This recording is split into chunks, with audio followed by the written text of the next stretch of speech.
మనస్సులో ఎప్పుడైనా శాంతి కలిగితే మీ ఉపన్యాసాల్లోనే కలిగేది. అందుకని మీకు ఒక్కసారి నమస్కారం చేసి ఆత్మహత్య చేసుకుందామని వచ్చాను. మీకు ఒక్కరికే చెప్తున్నాను, మీరు ఎవరికీ చెప్పకండి, సాయంకాలానికి నేను ఉండను అన్నది. నేను అడిగిపోయింది, ఇది నాకు చెప్పాడు బాబని. అది నేను తర్వాత ఎడతాను ఆఫీస్కి, అవసరమైతే హాఫ్ డే సీఎల్ ఎడతాను, కూర్చోండి అని కూర్చోబెట్టాను. అంటే బాబా ఇలా మా ఇంటికి వచ్చేయమని కాలుసమండి. కాబట్టి కూర్చుంటే ఏమి మీకు ఎందుకు కలిగింది ఈ బాధ? ఆయన ఏదో పాపం చాలా చెప్పుకొచ్చాడు ఏడుస్తూ. నేనన్నా సరే ఒక పని చేయండి, ఆఖరి ప్రయత్నం ఒకటి చేయండి. మీరు దీక్షగా 42 రోజులు శివాలయానికి ఎవ్వరికీ చెప్పద్దు.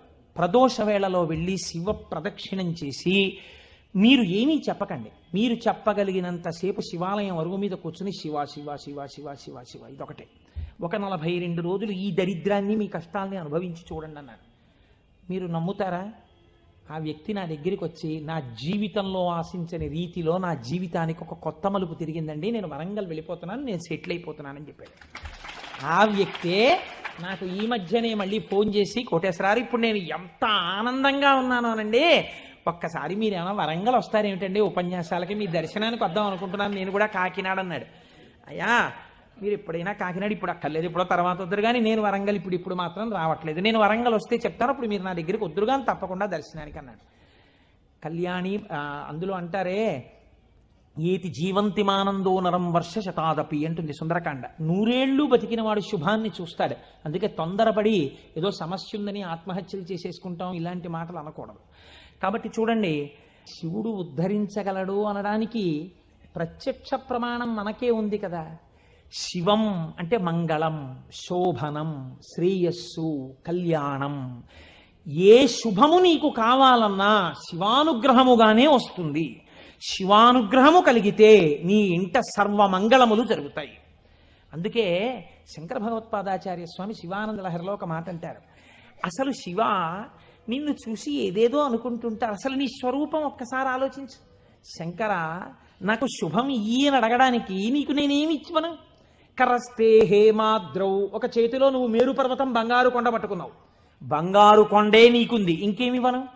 గిరిశ నికటస్తే ధనపతౌ, గిరిశ ఓ శంకర నీ పక్కన నవనిధులకు అధిపతి అయిన కుబేరుడు ఇలా నిలబడ్డాడు, నువ్వు ఎప్పుడు కుబేరా కొంచెం ఏమైనా 2 రూపాయలనేమిటి అనలేదు. ఆయనే ఎప్పుడు ఏమైనా అడుగుతావేమోనని ఇలా నిలబడ్డా, ఆయన కోరిక తీరలేదు. గిరిశ నికటస్తే ధనపతౌ, కుబేరుడు నీ పక్కన ఉన్నాడు.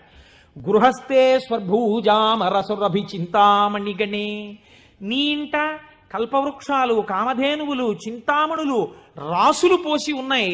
ఎన్ని కామధేనువులో, ఎన్ని కల్పవృక్షాలో, చింతామణులతో గోడలు కట్టారు నీ ఇంట్లో.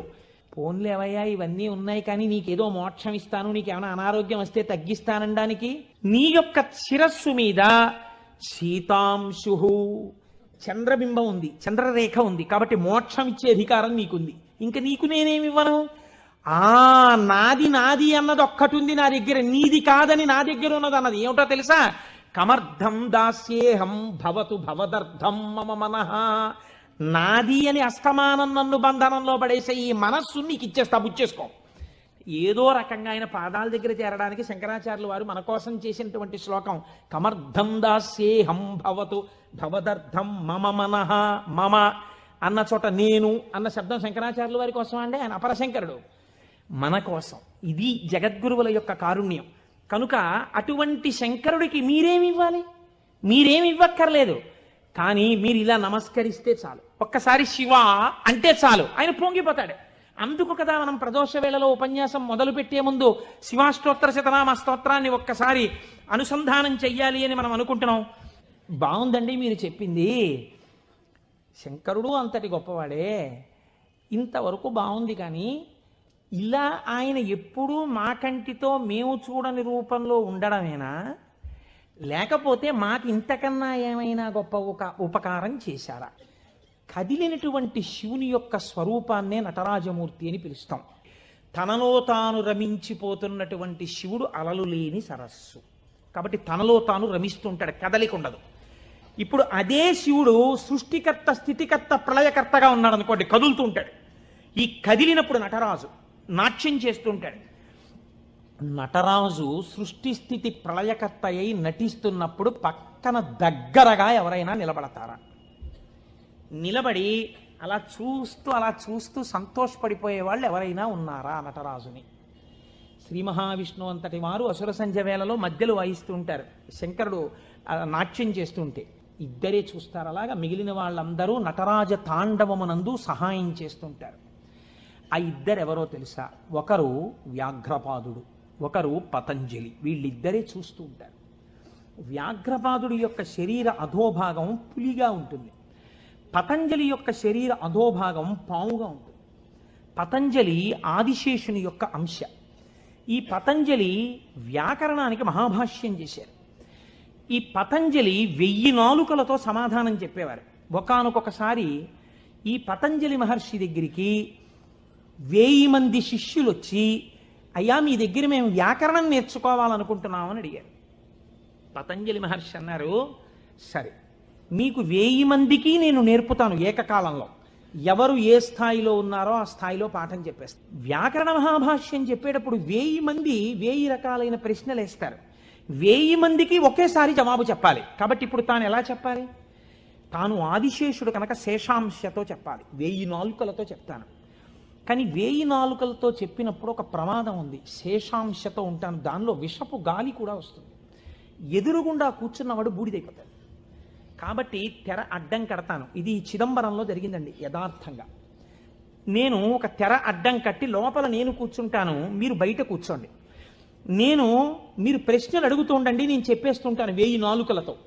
ఒక్క నియమం, 1000 నాలుకలతో నేను కష్టపడి 1000 మంది శిష్యులకు సమాధానం చెప్పడానికి కూర్చుని ఉండగా ఎవడైనా సరే నేను పాఠం పూర్తయిందనే లోపల లేచి వెళ్ళిపోతే వాడు బ్రహ్మరాక్షసుడైపోతాడని చెప్పి శాపం పెడుతున్నానన్నారు. 1000 మంది శిష్యులు కూర్చున్నారు. కొంతమందికి అసలు ప్రారంభంలోనే అనుమానాలు ఉంటాయి, అలాంటి వాళ్ళు కూడా ఉంటారు. ఇప్పుడు ఇది మోక్షద్వారం, ఇందులో దూరితే మోక్షం వస్తుంది అన్నాం అనుకోండి, ఇది ఎవరు పెట్టారండి అంటాడు. వెంటనే వాడు వచ్చి అసలు ముందు తెలుసుకోవడం కన్నా అనుమానాలు ఎక్కువ, అక్కడే పతనం ప్రారంభం. విన్నదాన్ని మననం చేసి దీన్ని మనం ఎంత అనుష్ఠానంలోకి తెద్దామని చూడకుండా మనం ఎన్ని అనుమానాలు ఇందులో తెచ్చేసుకుందాం అనేటప్పటికీ ఎప్పటికీ ఆగవు, మీకు ఎప్పటికీ ఆగవు అనుమానాలు.